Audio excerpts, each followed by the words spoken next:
Why you fail at learning and how to stop. Be honest.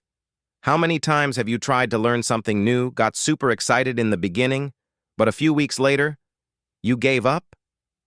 Maybe it was a new language, playing guitar, coding, or even just finishing that online course you bought. You started with motivation, but somewhere along the way it fizzled out. And now you're left with the same question. Why do I keep failing at learning? The truth is, it's not because you're not smart enough. It's not because you're too old or too distracted. The real reasons most people fail at learning are much deeper and surprisingly fixable. Today, let's break down why you keep failing at learning and how to finally stop sabotaging yourself. By the end, you'll see that learning isn't about talent. It's about changing your approach. Number 1. The myth of talent. Here's the first big trap. We think learning is about natural talent. I'm just not good at math. I can't pick up languages.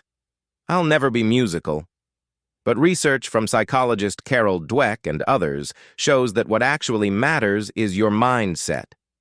People with a fixed mindset believe abilities are set. You either have it or you don't.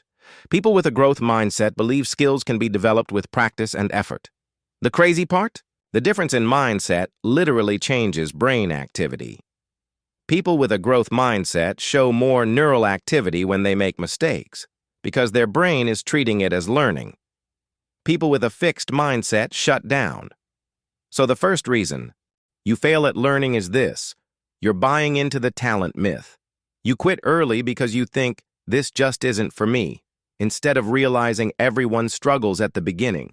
Number 2, motivation trap. Let's say you do believe you can learn. The next problem? Motivation. Most people start a new skill when they're hyped up. You watch a YouTube video of someone speaking perfect Spanish and you think, I'm going to do that. You imagine yourself 6 months from now ordering tapas in Madrid like a local. That vision gives you motivation. But motivation is a terrible fuel. Why? Because it's emotional. It spikes at the beginning, but it doesn't last. The moment things get hard or boring, motivation disappears. The secret isn't motivation, it's systems and habits. James Clear, author of Atomic Habits, puts it perfectly.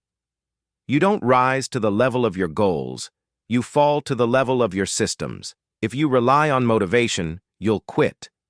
If you rely on habits, you'll succeed, even on the days you don't feel like it. Number 3. The all-or-nothing problem. Here is another reason people fail. They go too hard, too fast. Think about New Year's resolutions. Someone decides they're going to get in shape, so they buy gym clothes, sign up for an expensive program, and hit the gym 6 days a week. By week 3, they're exhausted and give up. Learning works the same way. You start with massive enthusiasm, hours of studying, pushing yourself to memorize everything, but it's not sustainable. The better strategy is what I call the minimum effective dose. Ask yourself, what's the smallest consistent action I can take that still moves me forward? Instead of an hour of Spanish, commit to 10 minutes daily.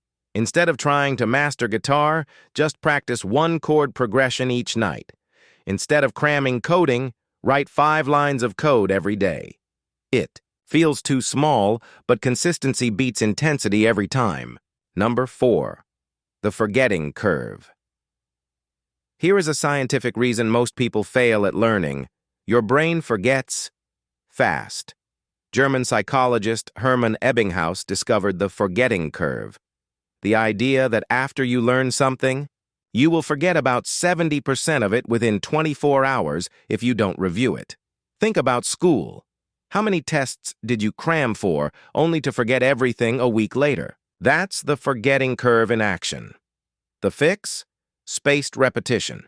Instead of trying to memorize something once, you review it at spaced intervals. 1 day later, 3 days later, a week later, then a month later.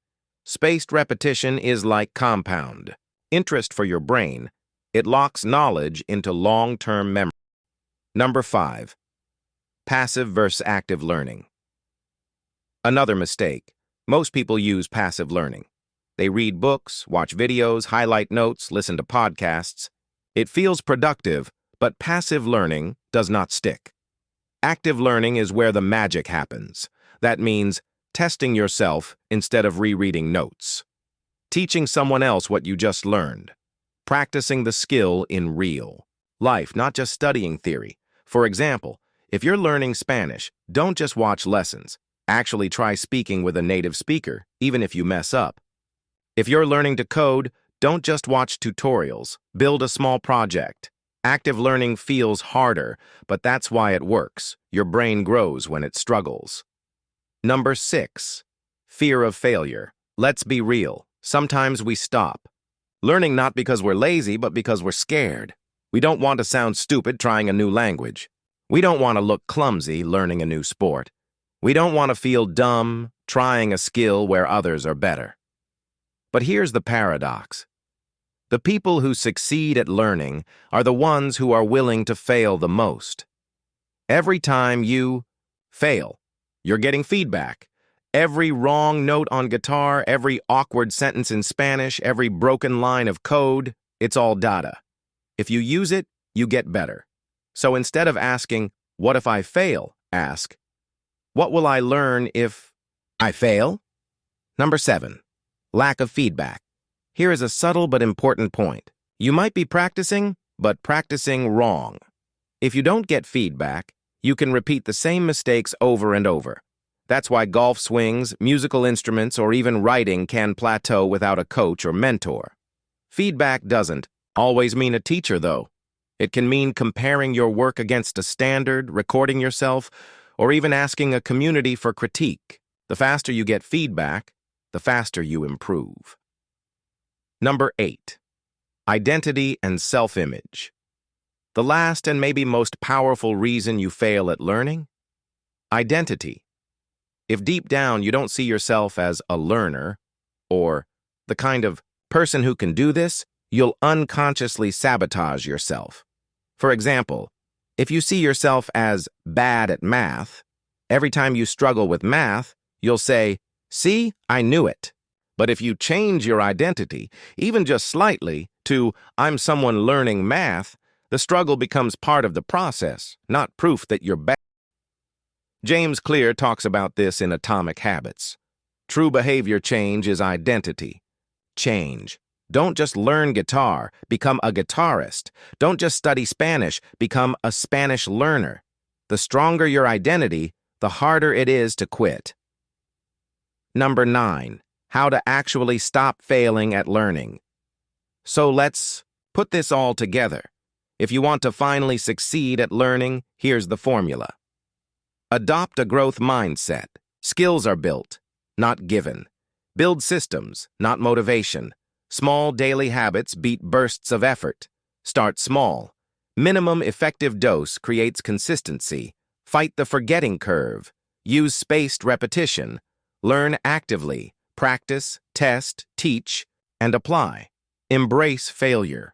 Treat mistakes as feedback, not evidence of weakness. Seek feedback. Don't just practice. Practice the right way. Reframe your identity.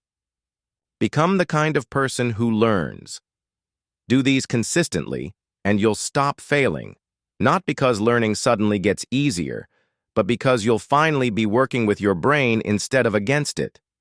So the next time you try to learn something new and you feel yourself slipping, ask yourself, am I relying on motivation instead of habits? Am I cramming instead of spacing? Am I hiding from failure instead of embracing it? The truth is, you're not bad at learning. You just haven't been taught how learning really works. Once you align your mindset, your habits, and your identity, you'll be shocked at what you're capable of.